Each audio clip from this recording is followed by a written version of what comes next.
সূরাতুল মুলক শুধু ইবাদত করত, আর কোনো ইবাদত ঠিক মতো কোনো আমল তিনি করতে পারতেন না।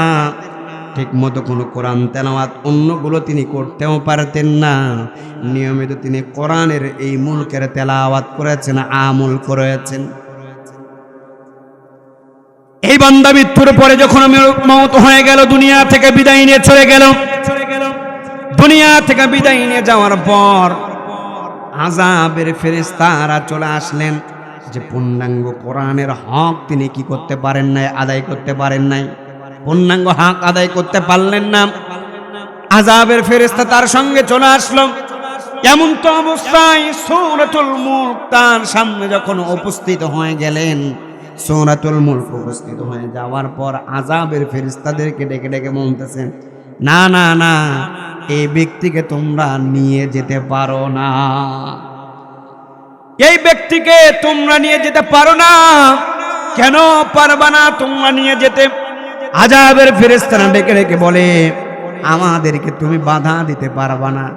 সঙ্গে সঙ্গে সূরাতুল মুলক আল্লাহ পাক রব্বুল আলামিনের কাছে হাজির হয়ে গেলেন। ওগো আল্লাহ, আমি কি কোরআনের কোনো অংশ নয়? বলে, হ্যাঁ অবশ্যই তুমি তো কোরআনের অংশ। তাহলে বলুন, যে ব্যক্তি আমার ইবাদত করলো, আমি মুলক সূরার ইবাদতের উপরে আমল করলো, এই ব্যক্তিকে আপনি আযাব দিবেন, আমি থাকতে তা কি হতে পারে? যদি অমুক ব্যক্তিকে আপনি আযাব দিয়ে দেন, তাহলে কোরআনের ভেতর থেকে আমি মুলক নামক সূরা আপনি সরিয়ে ফেলে, মুলক নামক সূরাটা আপনি সরিয়ে ফেলেন। মুলক নামক সূরাটা যদি আপনি সরিয়ে ফেলতে পারেন, তাহলে আমি ওই বান্দার জন্য আপনার কাছে আর আবদার করব না। আজকে আমরা মুসলমানের ঘরে জন্ম নেওয়ার পর নাম দিয়েছি মুসলমান। আমাদের প্রকৃত ইমানদার আমলওয়ালা হওয়ার দরকার আছে না নাই? জোরে বলেন, আসতে বলবেন না, আছে না নাই? আজকে মুসলমানের ঘরে জন্ম নেই, মুসলমান নাম দিয়েছি। নাম কত সুন্দর! আল্লাহর সিফাত নামের ভিতরে একটি নাম আব্দুর রহমান, আব্দুল ওয়াহাব, আব্দুল জব্বার, আব্দুল কাইয়্যুম। কত সুন্দর সুন্দর, কত চমৎকার নাম। কিন্তু দেখা যায় খারাপ কাজের বেলায় এই আব্দুর রহমান, রহমান নামক ব্যক্তিটাই আগে আছে। এরা মুসলমান, আল্লাহ পাক রব্বুল আলামিন আমাকে আপনাকে এই দুনিয়াতে পাঠিয়ে দেওয়ার পর আল্লাহ পাক রব্বুল আলামিন জানিয়ে দিলেন, বান্দারে, পুরো দুনিয়া রাজত্ব করার মালিক আমি একমাত্র আল্লাহ। দুনিয়াতে তোমাদেরকে সামান্য ক্ষণস্থায়ী জীবনে আমি তোমাদেরকে রাজত্ব দিয়েছি, তোমাদেরকে আমি ক্ষমতা দিলাম। এ বান্দা, এই সামান্য ক্ষমতা পেয়ে তোমরা যদি ভুলে যাও বান্দা যে আমি দুনিয়ার সব, এই ক্ষমতা থেকে আমাকে কেউ নামাইতে পারবে না, এই কথা যদি তোমরা মনে করো, তাহলে তোমরা কখনোই কিন্তু দুনিয়াতেও শান্তিতে থাকতে পারবা না। মৃত্যুর পরেও তোমাদের জন্য জাহান্নাম অবধারিত আছে। সম্মানিত ভাইয়েরা আমার, আল্লাহ পাক রব্বুল আলামিন কত সুন্দর করে জানিয়ে দেন, আল্লাযী খালাকাল মাউতা ওয়াল হায়াতা লিয়াবলুয়াকুম আইয়ুকুম আহসানু আমালা।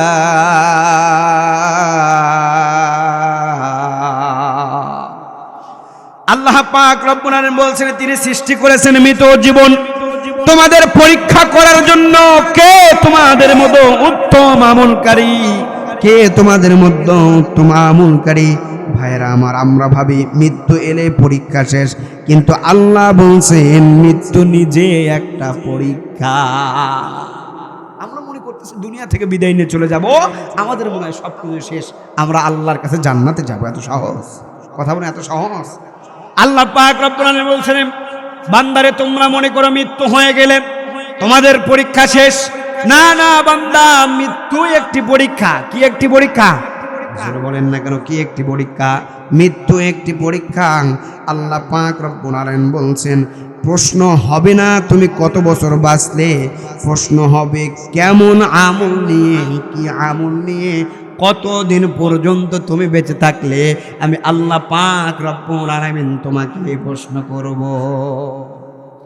তার মানে ভাইরা আমার আপনার হায়াত, আমার আপনার হায়াত অল্প দিনের হতে পারে, আমার আপনার হায়াত সীমিত সময়ের জন্য হতে পারে, আমার আপনার হায়াত অল্প দিনের জন্য হতে পারে, ক্ষমতা অল্প দিনের হবে।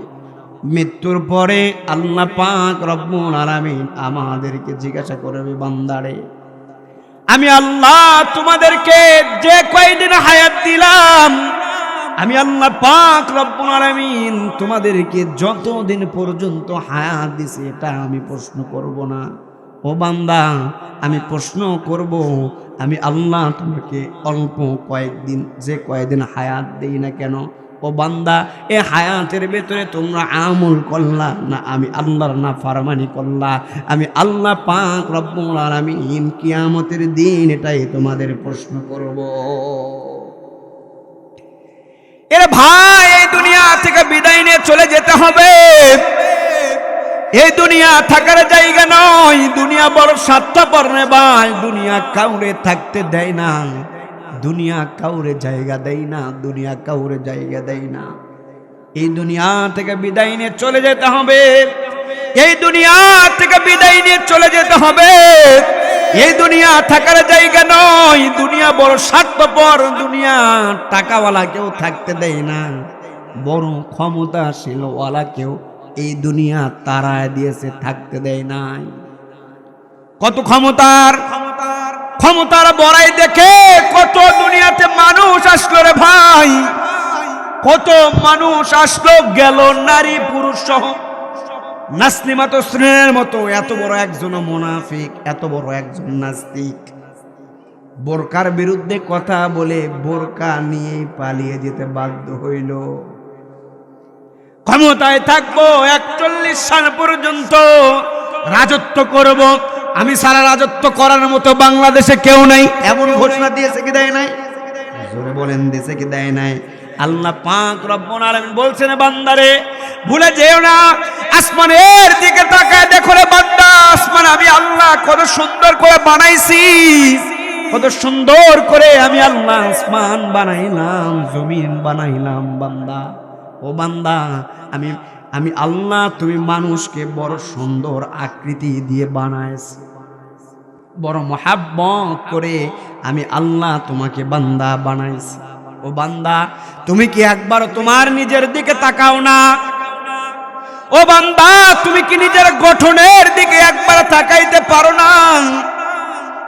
আমি আল্লাহ পাক রব্বুল আলামিন কত জীব জন্তু আমি আল্লাহ কত কিছু সৃষ্টি করলাম বান্দা, আমি আল্লাহ জানিয়ে দিলাম সৃষ্টি করার পর এ মানুষ তোমরা যদি আমি আল্লাহর গোলাম হয়ে যাও, আমি আল্লাহর যদি দাসত্ব করতে পারো, দুনিয়াতে যা কিছু আমি আল্লাহ তৈরি করেছি সব কিছু তুমি মানুষের গোলাম হয়ে যাবে, সব কিছু মানুষের গোলাম হয়ে যাবে। যদি আমরা আল্লাহর গোলাম হতে পারি, কার গোলাম? বলেন না কেন, কার গোলাম হতে হবে? আল্লাহর গোলাম হতে হবে, দুনিয়ার কোন মানুষের গোলামি করা যাবে না। অল্প সামান্য হায়াতের আল্লাযী খলাকাল মাউত, আল্লাহ পাক রব্বুল আলামিন বলছেন, বান্দারে জীবন ও মৃত্যু দিয়ে আমি আল্লাহ পাক রব্বুল আলামিন পরীক্ষা করব। আমি আল্লাহ পাক রব্বুল আলামিন কিয়ামতের দিন নির্ণয় করব কোন আমলটা বান্দা তোমরা বেশি বেশি করেছো। আব্দুল্লাহ ইবনে মালিক রাদিয়াল্লাহু তাআলা আনহু যে কথাগুলো বলতেছিলাম, আব্দুল্লাহ ইবনে মালিক রাদিয়াল্লাহু তাআলা আনহু বলেন, আমি রাসূল থেকে শুনেছি ওই বান্দা ঠিক মতো কোরআন পড়তে পারতো না, সূরা মুলক ব্যতীত আর তিনি কোনো কিছুই জানতো না। মৃত্যুর পরে একদল আযাবের ফেরেশতা যখন তার কাছে চলে আসলেন, আসার পর আযাবের ফেরেশতারা তাকে নিয়ে যাবে দুনিয়াতে ঠিকভাবে কোরআনের হক আদায় করে নাই। সূরা মুলক আল্লাহর কাছে চলে গেলেন, রব, আমি কি আপনার কোরআনের একটি অংশ নই? 30টি আয়াত আমার ভিতরে দিয়েছেন, আমি কি কোরআনের অংশ হতে পারি না? আমি কি কোরআনের অংশ নই? বলে, হ্যাঁ, তুমি অবশ্যই কোরআনের অংশ। তাহলে বলেন তো, আমি এই সূরা মুলকে যে এত বেশি লালন করলো, আমল করলো, এমন আপনার বান্দাকে আপনি কি জাহান্নাম দিতে চান? বলে, না রে না, আমি জাহান্নাম দিতে চাই না। যা যা যা, ওই বান্দাকে তুই জান্নাতের ভিতরে নিয়ে যা। আল্লাহর নবীজির আরেকজন আনসার সাহাবী, আল্লাহর নবীজির সাহাবী সফর করতেছেন। সফর করতে করতে হঠাৎ করে মরুভূমির ভিতরে এক প্রান্তরে তিনি বিছানাটা পাড়ায় দিলেন, একটু রেস্ট নেবেন। লম্বা পথ সফর করে রেস্ট নেওয়ার জন্য কিন্তু বিছানা পাড়ায় দিলেন। এমন এক জায়গায় বিছানা ফেললেন, শোয়ার সঙ্গে সঙ্গে দেখে কবরের ভিতর থেকে আওয়াজ আসে। সুবহানাল্লাহ কইতে ইচ্ছা করে না? কবরের ভিতর থেকে আওয়াজ আসে। কি আওয়াজ আসে? কোরআন তেলাওয়াতের আওয়াজ আসে। কে যেন কবরের ভিতরে কোরআন তেলাওয়াত করে, কোরআন তেলাওয়াত করে। কি করে? করে। কে যেন কোরআন তেলাওয়াত করে কবরের ভিতরে। কেমন ব্যক্তি, কে এমন সৌভাগ্যবান ব্যক্তি কোরআনের ভিতরে তেলাওয়াত করে, কবরের ভিতরে কোরআন তেলাওয়াত করে? কে এমন সৌভাগ্যবান ব্যক্তি? যে জায়গায় তিনি বিছানাটা পাড়িয়েছেন, এই বিছানা পাড়ার জায়গায় এমন ভাবে তিনি বিছানাটা পারলেন, দীর্ঘদিন থেকে ওই জায়গায় কবর ছিল, কিন্তু তিনি বুঝতে পারেন নাই। দীর্ঘদিন থেকে কবর ছিল, এমন ভাবে মরুভূমির সঙ্গে মাটির সঙ্গে মিশে গিয়েছে। কত বছর আগে যে কবর ছিল তিনি জানেন না। এখানে যে কবর আছে এটাও কিন্তু তিনি জানেন না। এই কথা যখন জানেন না, বিছানা পাড়ায় শুয়ে গিয়েছেন। লক্ষ্য করে দেখে কবরের ভিতর থেকে আওয়াজ আসে। কবরের ভিতর থেকে আওয়াজ আসে। কিসের আওয়াজ এমন আসে? তিনি বলার জন্য আল্লাহর নবীজির কাছে বললেন, ইয়া রাসূলুল্লাহ, ইয়া হাবিবাল্লাহ, কোরআনের ভিতর, এই কবরের ভিতর থেকে আমি কোরআন তেলাওয়াতের কি পাই? কথা বলেন না কেন? আওয়াজ পাই। কবরের ভিতর থেকে কোরআন তেলাওয়াতের আওয়াজ পাই। বলে, কোন বিষয়ে কি তেলাওয়াত করতেছে? আমাকে একটু খোলায় বলো রে, কি তেলাওয়াত করে, কি তেলাওয়াত করে? এই কথা যখন বললেন, কি তেলাওয়াত করতেছে, আল্লাহর নবীজির সাহাবী এই কথা বলার সময় যখন বললেন কোরআনের তেলাওয়াত শুনছে। কি শুনছে? জোরে বলেন না কেন? বলে, কোন সূরা তেলাওয়াত করে? বলে, কোরআন। কবরের ভিতরে কোরআন থেকে সূরাতুল মুলক তেলাওয়াত করতেছে। কি করতেছে? সূরাতুল মুলক তেলাওয়াত করতেছেন। আল্লাহর নবীজির সাহাবীকে আল্লাহর নবীজি ডেকে ডেকে বলে, ও আমার সাহাবী, ওই যে বাদশা তোমাদেরকে যে আমল করার কথা বলি, তোমাদেরকে যে আমল করার কথা বলি, তোমরা যদি পরিপূর্ণভাবে সূরা মুলকের আমল করতে পারো, তোমরা যদি পরিপূর্ণভাবে সূরা মুলকের তেলাওয়াত করতে পারো, আল্লাহ পাক রব্বুল আলামিন কবরের ভিতরেও তোমাদেরকে জিন্দা রেখে দিবে।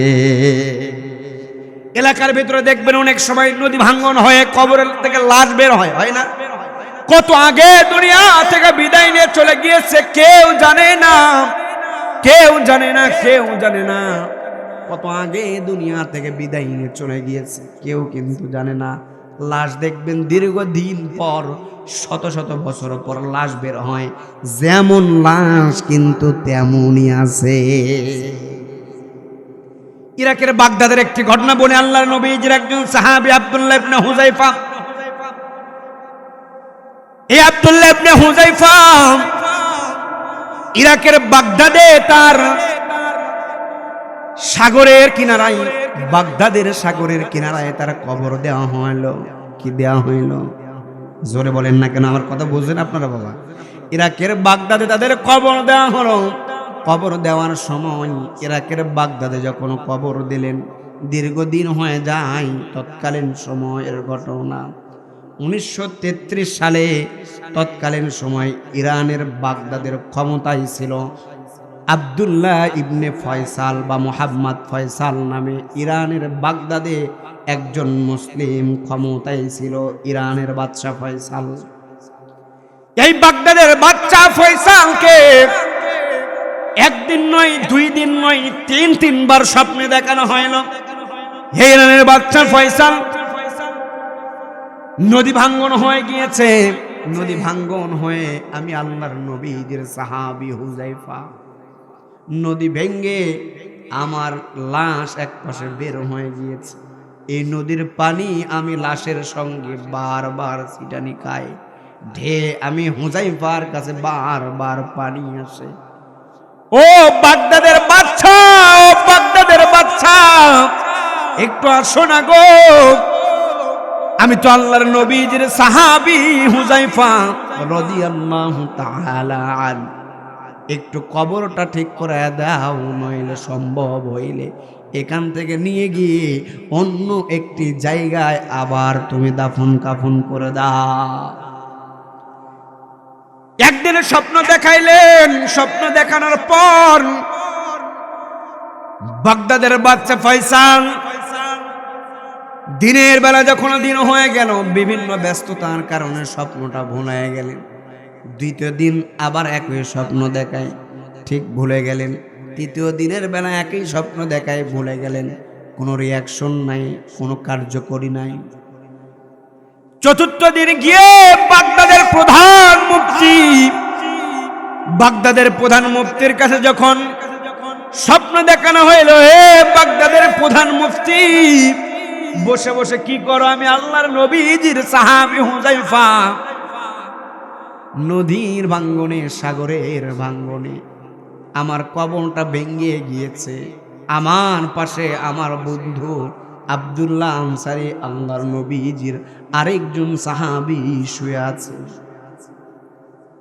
হে বাগদাদের প্রধান মুফতি, আমার পাশেই তো আরেকজন শুয়ে আছেন। আমার কবরটা তোলে যাওয়ার পর পর তার কবরটাও পানিতে নিচে তলায় যাবে। আমার কবরটা একটু ঠিক করে দাও। বড় কষ্ট হয় রে, বড় কষ্ট হয়, বড় কষ্ট হয়।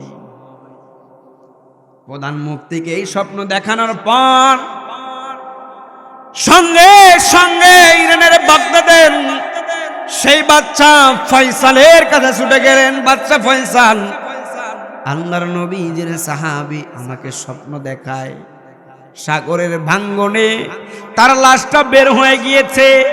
আপনাকে নাকি 3 দিন পর্যন্ত স্বপ্ন দেখাইছেন, আপনি কোনো রেসপন্স করেন নাই, আপনি কোনো কিছু করেন নাই। চতুর্থ দিন আমাকে স্বপ্ন দেখানো হয়েছে, 3 দিন কি আপনি লাগাতার এই স্বপ্ন দেখছেননি? বলে হ্যাঁ, এমন স্বপ্ন দেখেছি।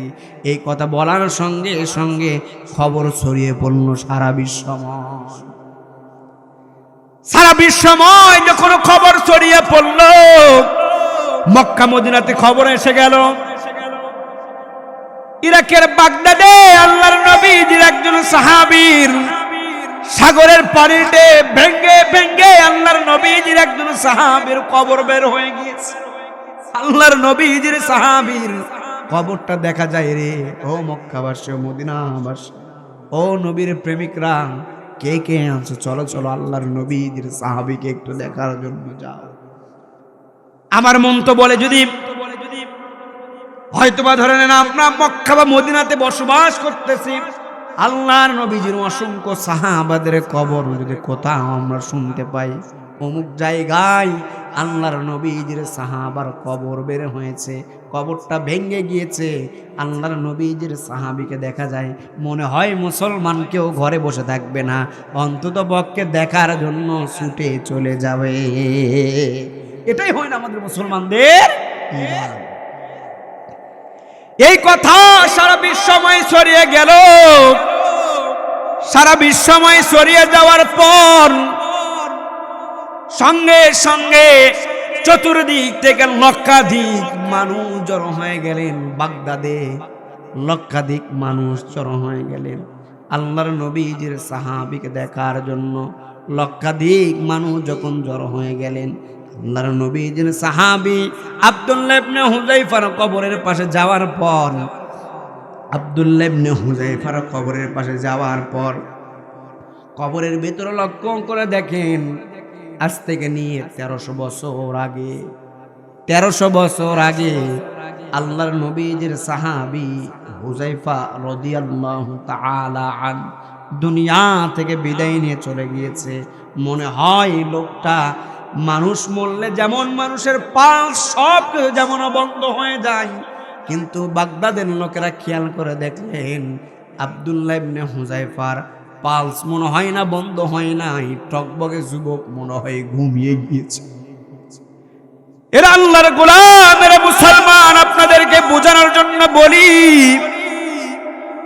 যে কথাগুলো বললাম আল্লাহ পাক রব্বুল আলামিন বলছেন আল্লাযী খালাকাল মাউত ওয়াল হায়াত। বান্দারে, তোমাদেরকে আমি আল্লাহ পাক রব্বুল আলামিন তোমাদেরকে আমি মৃত ও জীবন দিয়ে আমি আল্লাহ পাক রব্বুল আলামিন পরীক্ষা করব।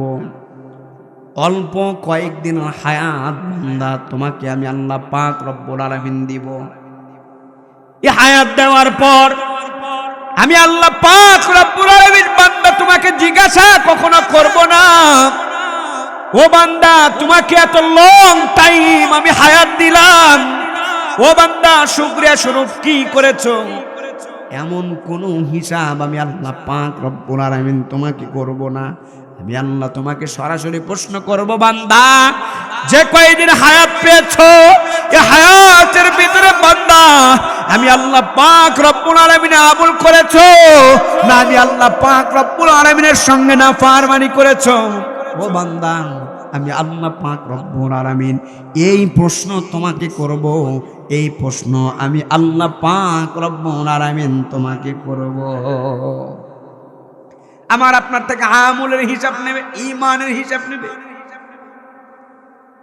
এরা ভাই রাতের বেলা ঘুমায় যায়, দিনের বেলা হেলাই খেলায় কত কাল কত সময় নষ্ট করে ফেলি, কত কিছু করে আমরা সময়টা নষ্ট করে ফেলতেছি, কত সময় আমরা নষ্ট করে ফেলি, কিন্তু ইবাদত কিন্তু ঠিক মতো করি না।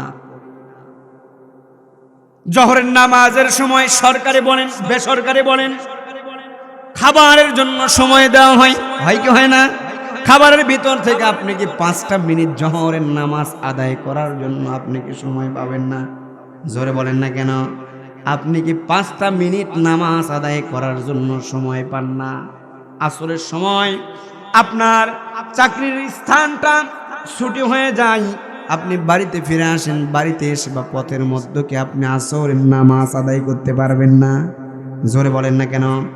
আপনি কি মাগরিবের নামাজ চার স্টলে বসে চা খেতে খেতে আড্ডা না দিয়ে অন্যর নামে গীবত না করে আপনি কি মাগরিবের নামাজ জামাত আদায় করতে পারেন না নাকি বলেন?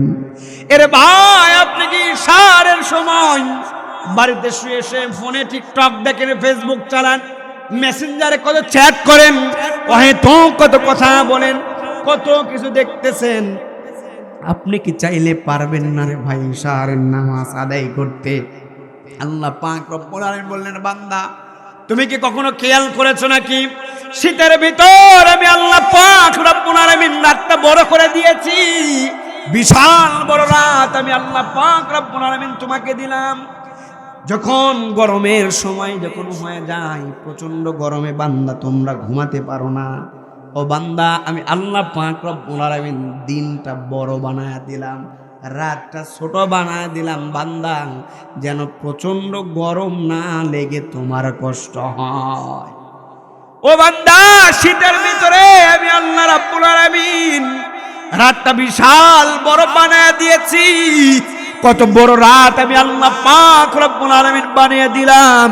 ও বান্দা, এত বড় রাত পাওয়ার পর বান্দা ফজরের নামাজ তোমার কাজা হয়ে গিয়েছে বান্দা, আমি আল্লাহ পাক রব্বুল আলামিনের কাছে হিসাব দিতে পারব না। আল্লাহ পাক রব্বুল আলামিন বলছেন, বান্দারে পরিপূর্ণ ঈমানদার না হয়ে আমি কবরের ভিতরে আসিও না।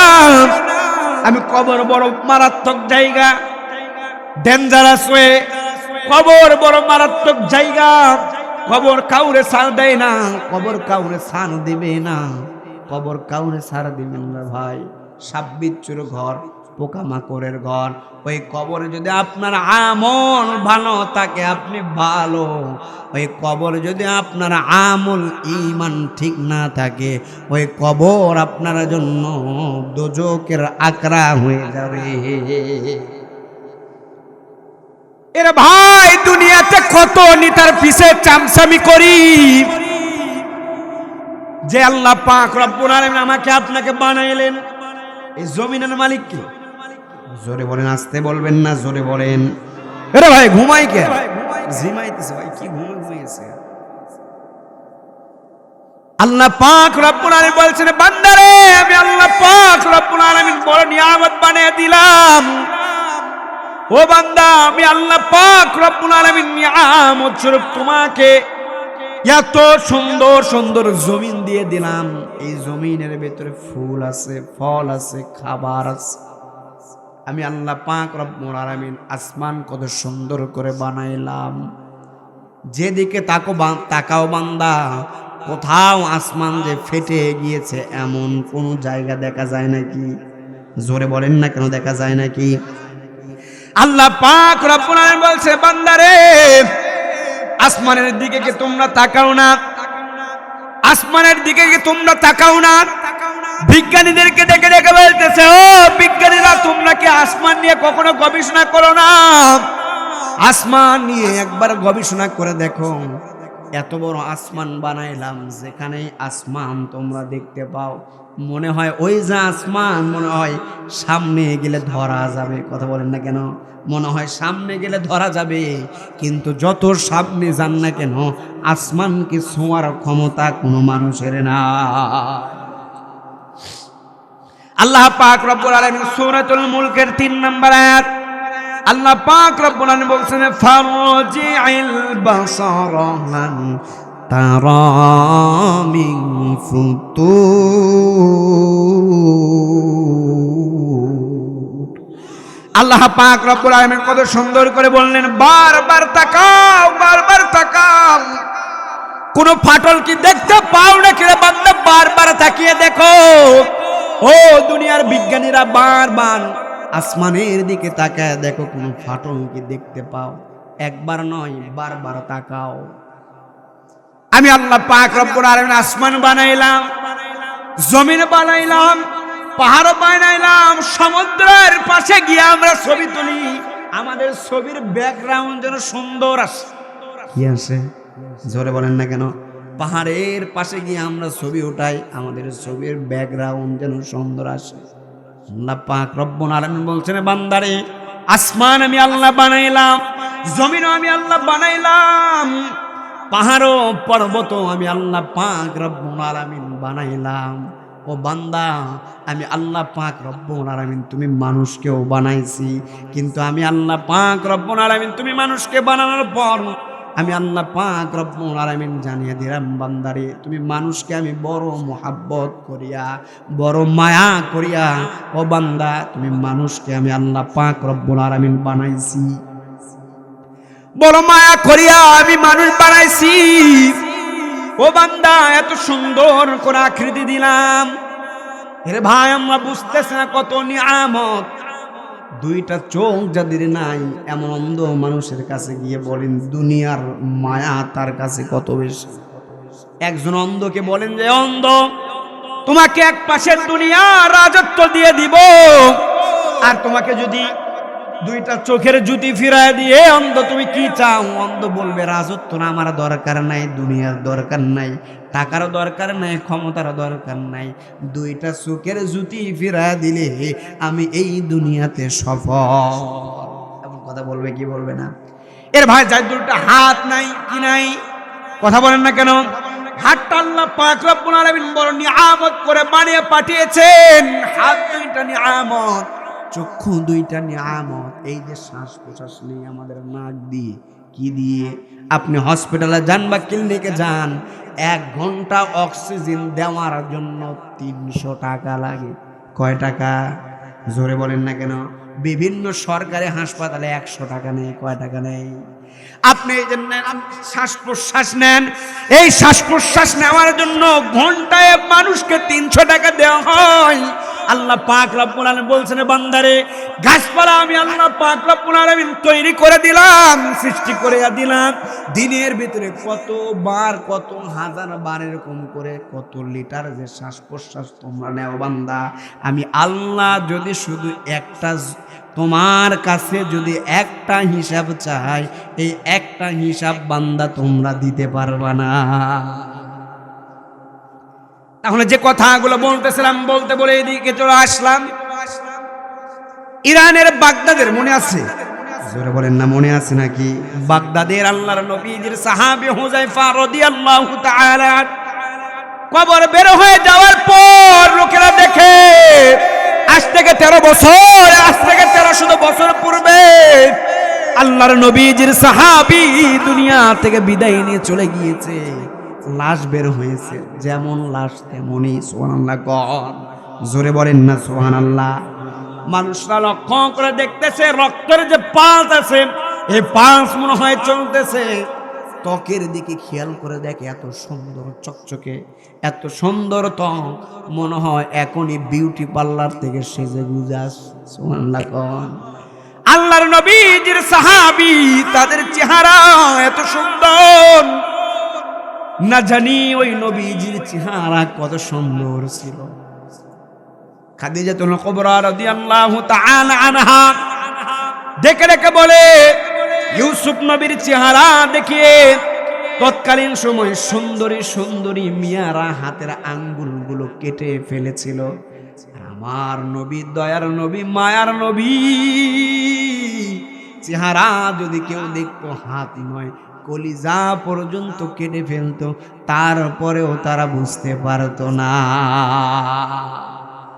হে রাসূল তোমায় ভালোবাসি,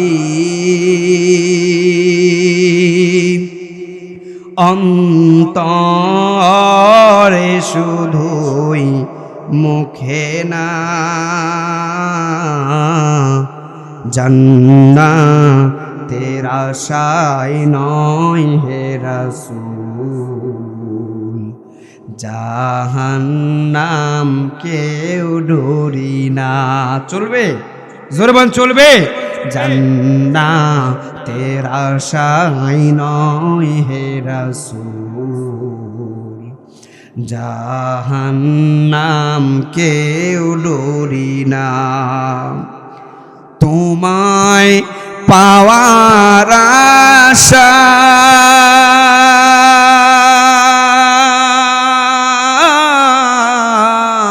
আশায় মন ছুটে যায় মদিনায়,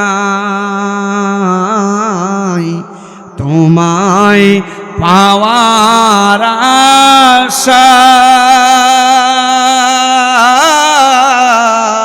আশায় মন ছুটে যায় মদিনায়। এ আশিকেরি দিদার দাও না, আর দূরে থাকিও না হে রাসূল, তোমায় ভালোবাসি,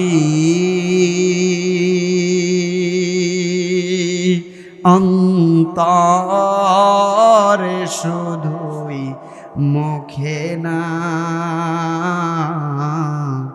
জান্নাতের আশায় নয় হে রাসূল, জাহান্নাম কেউ ডরি না। তোমার ওই নাম শুনিলাম,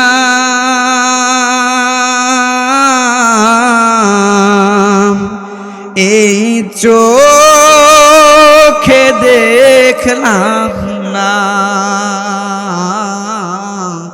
তোমার ওই নাম শুনিলাম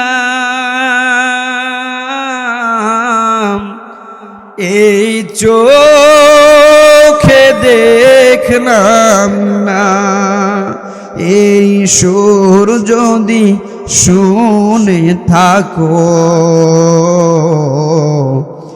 একবার দেখা দাও না হে রাসূল তোমায় ভালোবাসি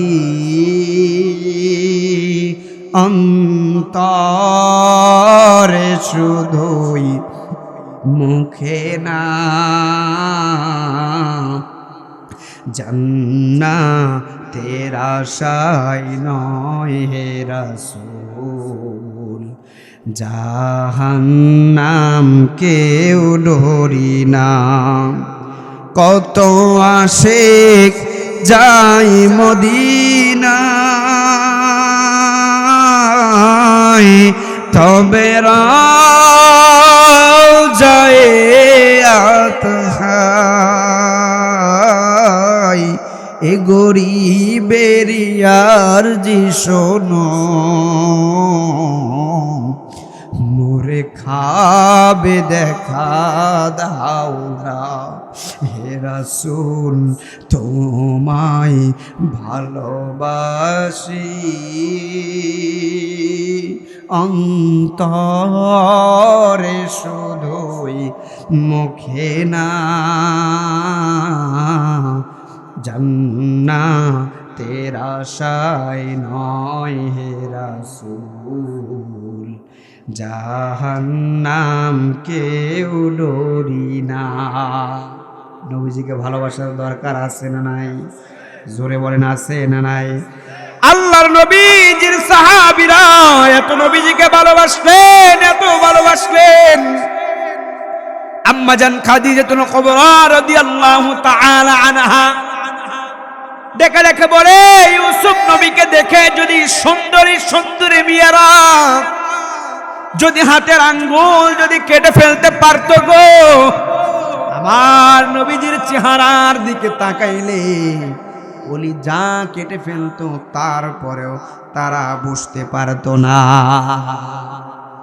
এত সুন্দর যার চরিত্রের কথা বলা হয়েছে খুলুকুন আযীম সবচাইতে বড় আজিমের চাইতে বড় দুনিয়াতে আর কোনো কিছু হইতে পারে জোরে বলেন না কেন পারে যার চরিত্রের সার্টিফিকেট আল্লাহ পাক রব্বুল আলামিন নিজেই দিয়ে দিলেন কত সুন্দর নবী কত মায়ার নবী কত দয়ার নবী রে ভাই কত দয়ার নবী যেই নবী যে আমাদেরকে এত ভালোবাসতেন যেই নবীজি উম্মতি উম্মতি বলে এত কান্না করলেন সে আল্লাহর নবীজির সাহাবী আব্দুল্লাহ ইবনে হুযায়ফা রাদিয়াল্লাহু তাআলা বাগদাদের বাদশা ফয়সালের কাছে যখন 3 দিন স্বপ্ন দেখানো হইল কয়দিন মনে আছে 3 দিন স্বপ্ন দেখানোর পর চতুর্থবার স্বপ্ন দেখাইছে কার কাছে বাগদাদের প্রধান যিনি মুফতি আছেন তার কাছে স্বপ্ন দেখানো হইল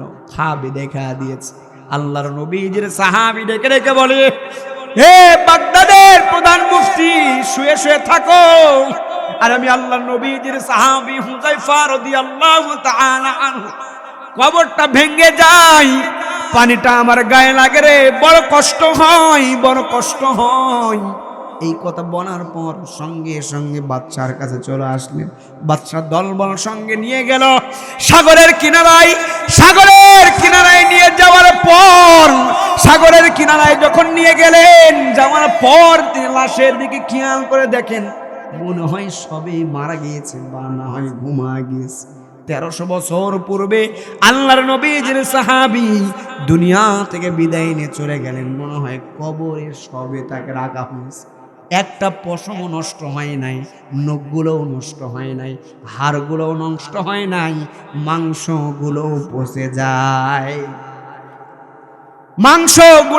যায় নাই সাহাবাত মাইন্না বিশ্ব নবীজিকে এত ভালোবাসতেন সাহাবাজ মাইন্না নবীজিকে এত ভালোবাসতেন, সাহাবাজ মাইন্না নবীজিকে এত বেশি মোহাব্বত করেছেন, এত বেশি মোহাব্বত করেছেন।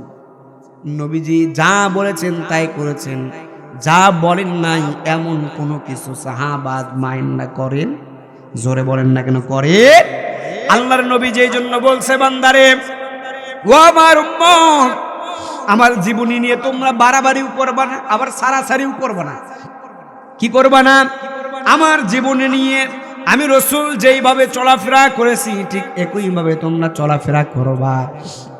আমি রাসূল যেইভাবে চলাফেরা করি নাই এমন ভাবে তোমরা চলাফেরা করবা। জোরে বলেন না কেন করবা? আজকে দুনিয়ার বিভিন্ন মানুষদেরকে আইকন আইডল আমরা মানি। জোরে বলেন, আমাদের মুসলমানদের আইডল কে? কথা বলেন না কেন?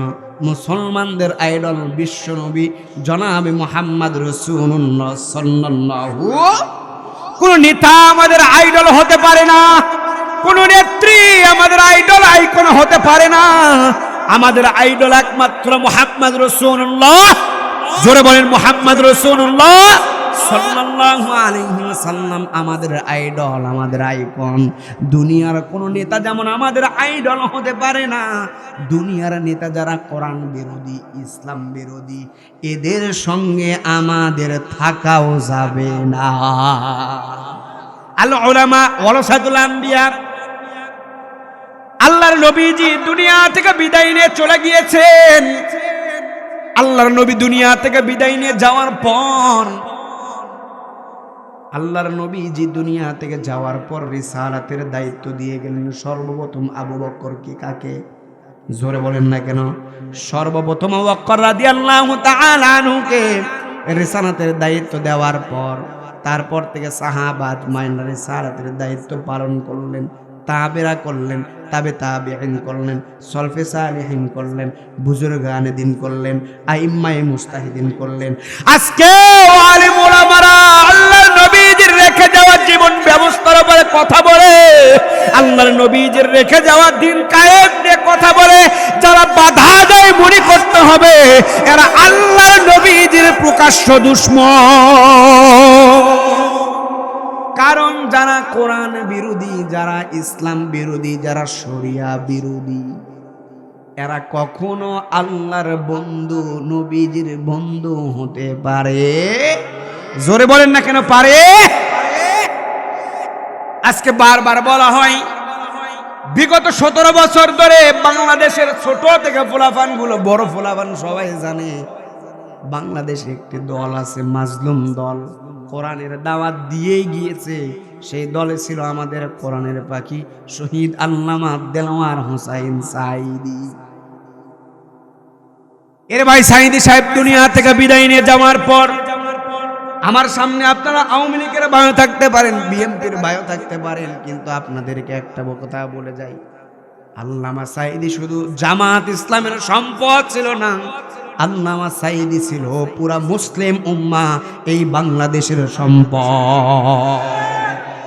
আজকে মানুষরা ভুলে যায় আল্লামা সাঈদীকে চক্রান্তমূলক ইনজেকশনের পুশ করে দুনিয়া থেকে বিদায় করে দেওয়ার পর কত ছাত্রলীগের ভাইদেরকে দেখেছি ফেসবুকে পোস্ট দিয়ে পদ হারাইছে। কথা বল না কেন? এরা পদ হারিয়ে আওয়ামী লীগ থেকে সরিয়ে এসেছে, তারা এখনো শান্তিতে আছে।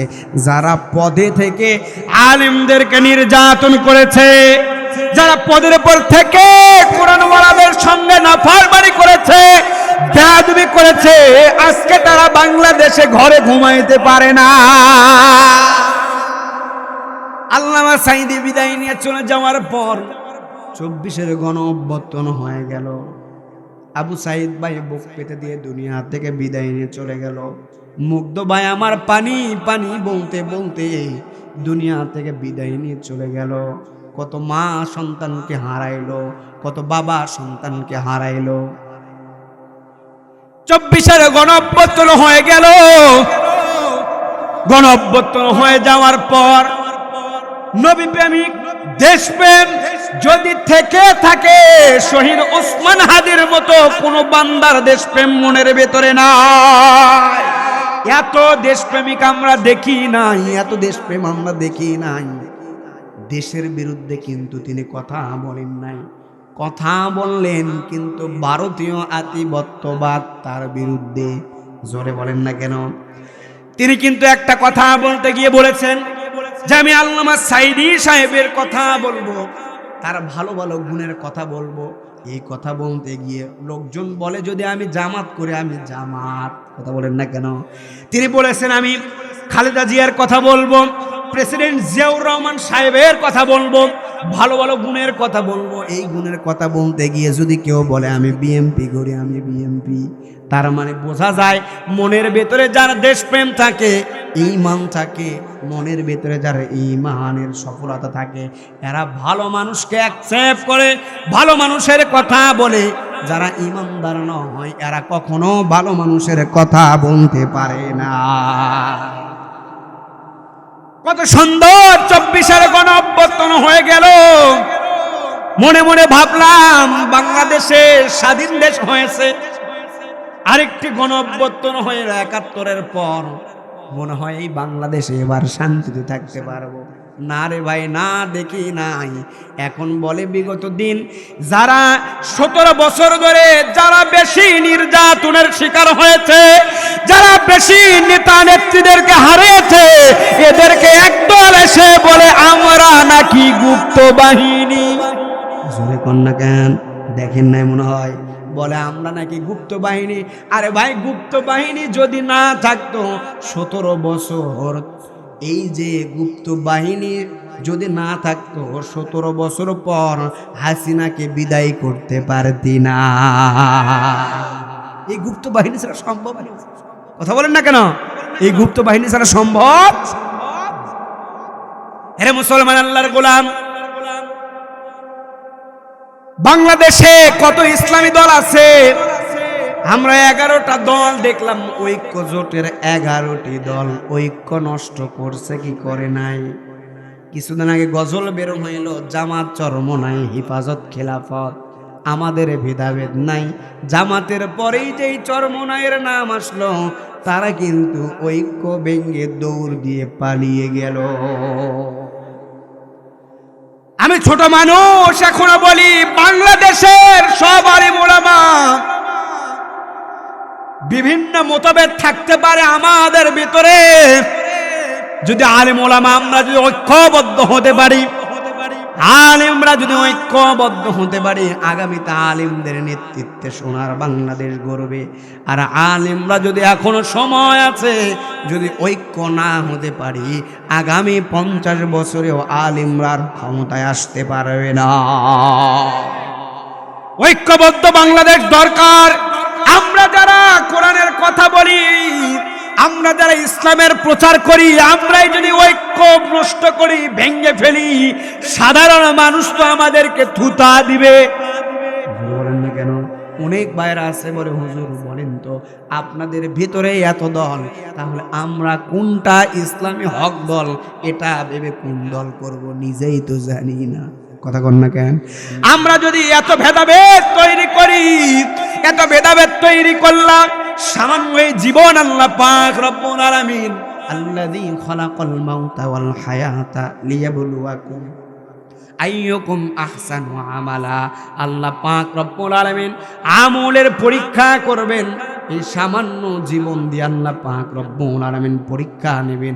এই জীবনে যদি আমরা সামান্য কয়েকদিনের দুনিয়া পেয়ে যদি আল্লাহকে ভুলে গিয়ে আল্লাহর সঙ্গে নাফরমানি করি, এই দুনিয়া থেকে যখন বিদায় নিয়ে চলে যাব, এই দুনিয়া থেকে যেই দিনে বিদায় নিয়ে চলে যাব, এই দুনিয়াতে কিন্তু আমরা শান্তি পাবো না। এই দুনিয়াতে আমরা শান্তি পাবো? কথা বলেন না কেন? তাহলে যে কথাগুলো বললাম, 24-এর গণ অভ্যুত্থানের পর আমরা ভাবলাম মনে হয় বাংলাদেশে একটু শান্তি ফিরে এসেছে, কিন্তু বাংলাদেশে কিন্তু শান্তি ফিরে আসে নাই। বর্তমানে বাংলাদেশে আরো আগুন লেগে গিয়েছে। একদল তো আগুন লাগাই দিয়ে পালাই গিয়েছে, এরা বরং আগুনটা লিভাইবে না জ্বালায়, এরা খেয়ার ঘুরে লাড়কিগুলো আরো দিতেছে জল জল জল। কথা কন, বাস্তব এটা ভাই, বাস্তব কথা এটা। এরকম করলে কি কোরআনের বিজয় আমরা দেখতে পারবো? কথা বলেন না কেন? আচ্ছা বলেন তো ভাই, আওয়ামী লীগের যিনি নেতৃত্ব দিয়েছেন ইনি হিন্দু না খ্রিস্টান? কথা বলেন না কেন? মুসলমান। তাহলে বিএনপির যিনি নেতৃত্ব দেন খালেদা জিয়া তো দুনিয়া থেকে বিদায় নিয়ে চলে গেল। আর ভাই খেয়াল করে দেখেন না তার জীবনের দিকে, কোরআন বিরোধী কথা বলেন নাই, হাদিস বিরোধী কথা বলেন নাই, রাজকীয় বিদায় হইল। এমন জানাজা বাংলাদেশে দেখছেন? আপনার বুদ্ধি বয়সে দেখছেন? অতীতের কথা তো দূরেই থাকলো, আপনার বুদ্ধি বয়সে আপনি দেখেন নাই। কোরআনকে ভালোবাসলে আপনার রাজকীয় বিদায় হবে। কোরআনের সঙ্গে আপনি দুশ্মনী করবেন, নাফরমানি করবেন, আপনার তো রাজকীয় বিদায় হতে পারে না। 30 মিনিট সময় থাকবে, হয় বক্তব্য দেন, নয়তো হেলিকপ্টার নিয়ে পালাই যান। কথা কন। আবার বলে আমরা পালাবো না, আছে না নাই? বলে নাই কই আমরা পালাবো না, ফখরুল সাহেব জায়গা দিবেন, কথা বলছে না? এমন কথা বলছে না? বলে আপনার ঠাকুর গায়ে বাড়িতে গিয়ে থাকবো, জায়গা কি দিবেন? খবর আছে কাদেরের? কাউয়ার খবর আছে? একদল দেশে আগুন লাগায় দিয়ে গেছে, বরং দেশের আগুন নিভানো দরকার। এটা মুসলমান হিসেবে আমাদের ইমানি দায়িত্ব। লার্কি করের ব্যবস্থা করে দেশে নতুন করে আগুন লাগানোর আর কোনো দরকার? দেশে আগুন লাগায়া জনতার জ্বালায়া, দেশে আগুন লাগায়া জনতার জ্বালায়া পালিয়ে গেলে ছেড়ে ঢাকা। গণভবন এখন ফাঁকা, বুবুরে গণভবন এখন ফাঁকা, ঠিক না? দেশে আগুন লাগায়া জনতার জ্বালায়া, দেশে আগুন লাগায়া আলিমদের জ্বালায়া পালিয়ে ছেড়ে গেলে ঢাকা। গণভবন এখন ফাঁকা, বুবুরে গণভবন এখন ফাঁকা। তুমি অধিকারের কথা বললে, বলেছিলে রাজাকার, দেশবাসী বুঝে গেছে তুমি বড় স্বৈরাচার। তুমি অধিকারের কথা বললে, বলেছিলে রাজাকার, দেশবাসী বুঝে গেল তুমি বড় স্বৈরাচার। তোমার নাই যে শরম লাজ, তুমি বড়ই নাটকবাজ, তোমার নাই যে শরম লাজ, তুমি বড়ই নাটকবাজ। কাউয়া ডাকে নার কাকা, গণভবন এখন ফাঁকা, বুবুরে গণভবন এখন ফাঁকা। এবার খেলা হবে, খেলা হবে। শামীম তো আর বলে না, সংসদে মুমতাজের ডিজে গান বাজে না। এবার খেলা হবে, খেলা হবে। শামীম তো আর বলে না, সংসদে মুমতাজের সায়না গান বাজে না।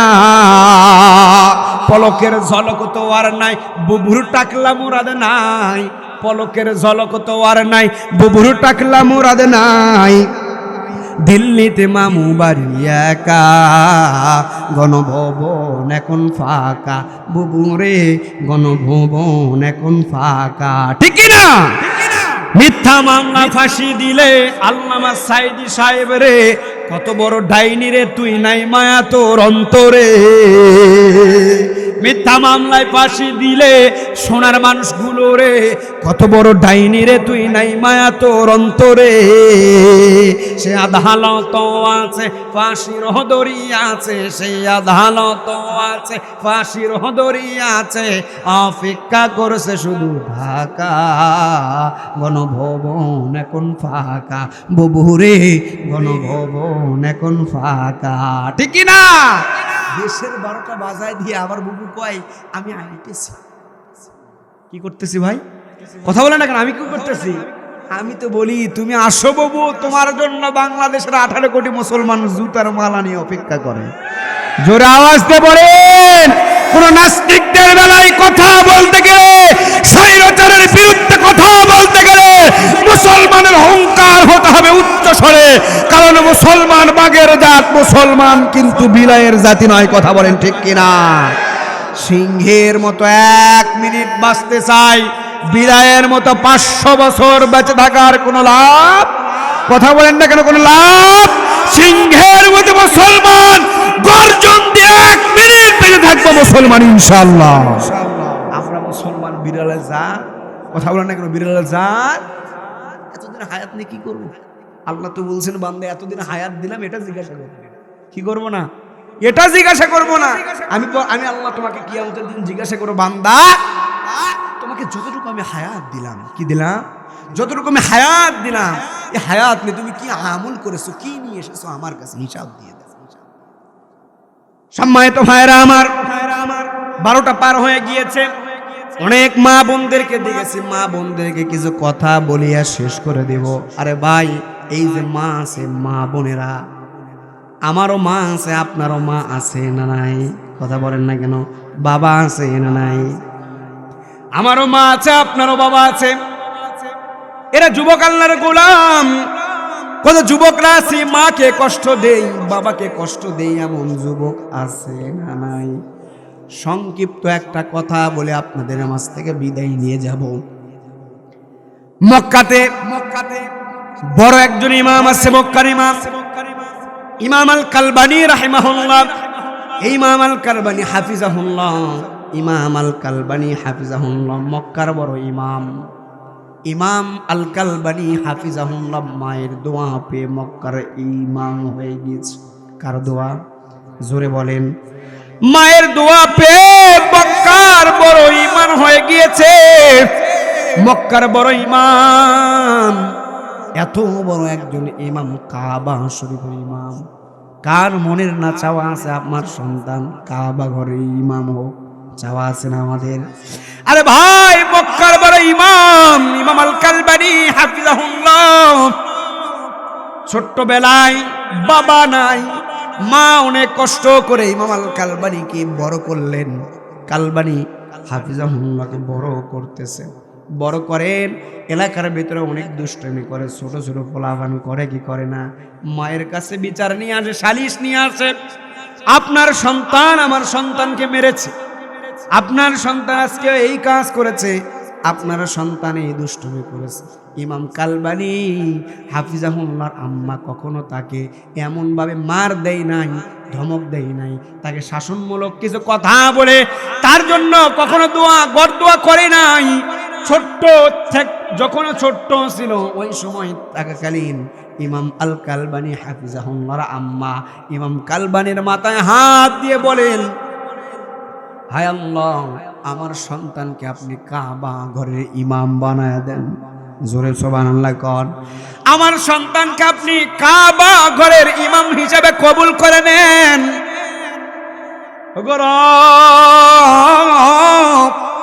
আমার সন্তানকে আপনি কাবা ঘরের ইমাম হিসেবে কবুল করে নেন। একদিন দেখো ইমাম কালবানী হাফিজাহুল্লাহর আম্মা দোয়া করে, বড় হয়ে যাওয়ার পর এক পর্যায়ে মক্কাতে যখন ইমামের নিয়োগ চলে, এমন সময় ভাইবা দেওয়ার পর ইমাম কালবানী হাফিজাহুল্লাহ ভাই টিকে গেলেন, মক্কার ইমাম হয়ে গেলেন। কিন্তু আজকে দেখবেন, কথাটা আমি সংক্ষিপ্ত করে বললাম, আজকে অনেক মা আছে দেখবেন বলে, তুই কি মরতে পারস না? এমন কথা কইও না, জোরে বলেন, কয় কি বলে না?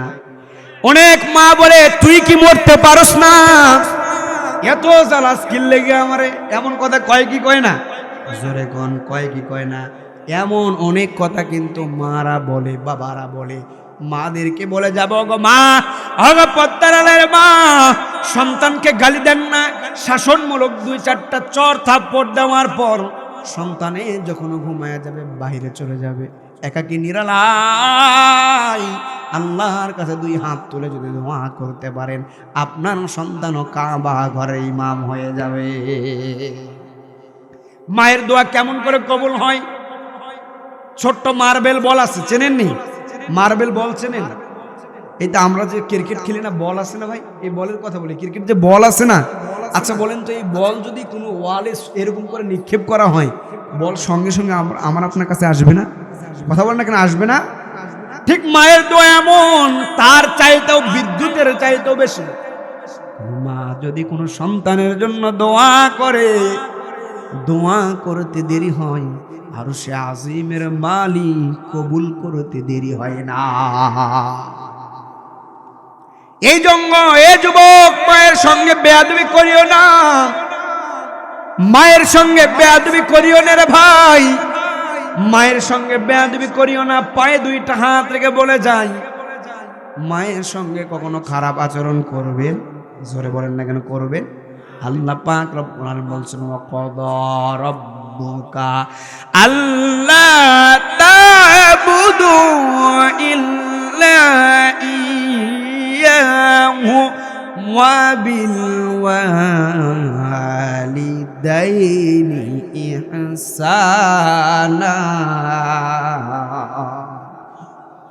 আল্লাহ পাক রব্বুল আলামিন আল্লাহ এবং রাসূলের পরে আনুগত্যের পর আল্লাহ পাক রব্বুল আলামিন বলছেন বান্দারে তোমরা তোমাদের মা বাবার আনুগত্য করবা, খিদমত করবা। কি করবা? তোমরা তোমাদের মা বাবার আনুগত্য করবা। ওয়ালিদাইনি ইহসানা।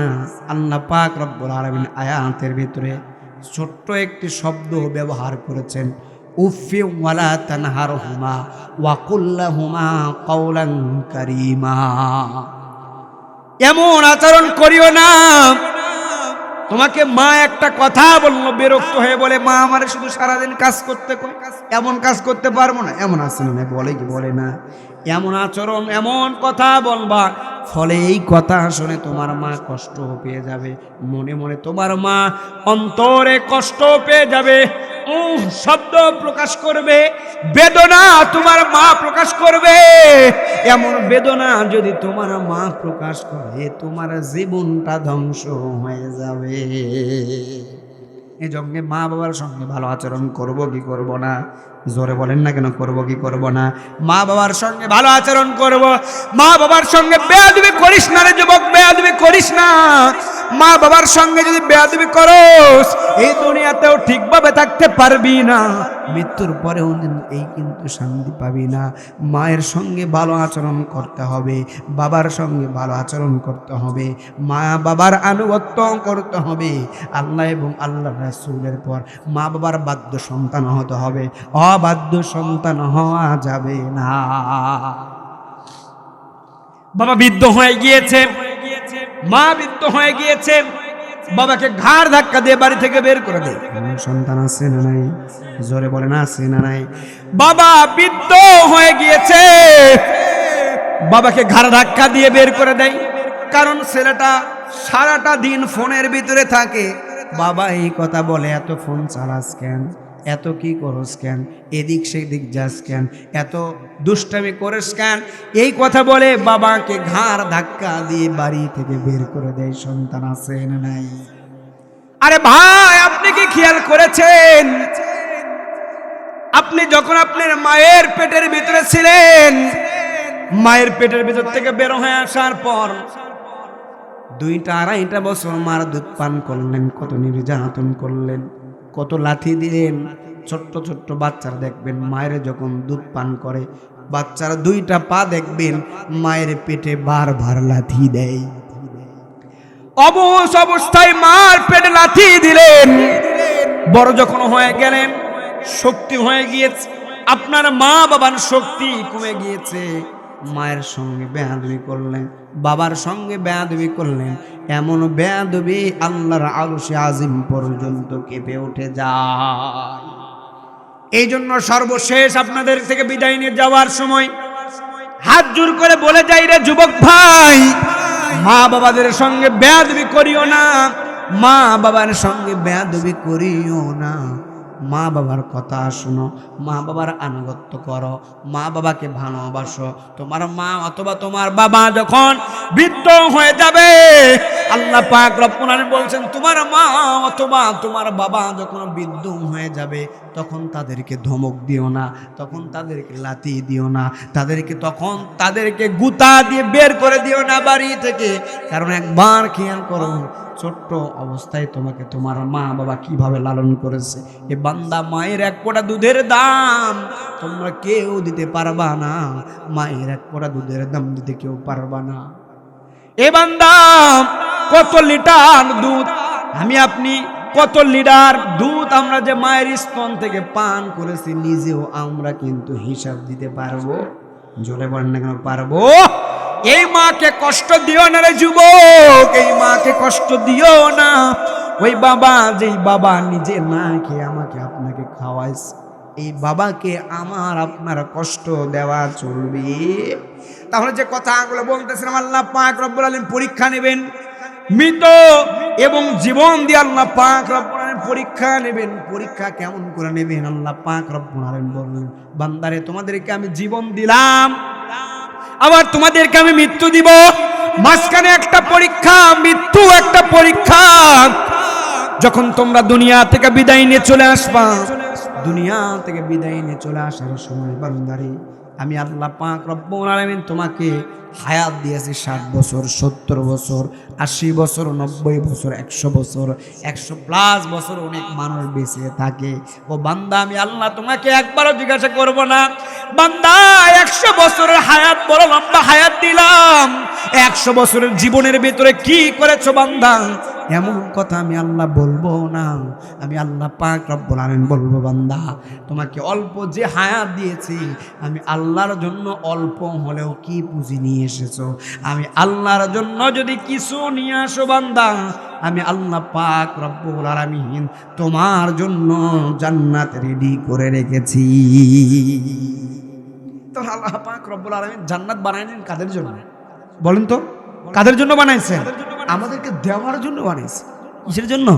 বলছে বান্দা দুনিয়াতে যাও, ভালো কাজ করো, আমি আল্লাহ তোমাকে জান্নাত দিব। দুনিয়াতে যাইবেন, খারাপ কাজ করবেন, জান্নাত পাবেন।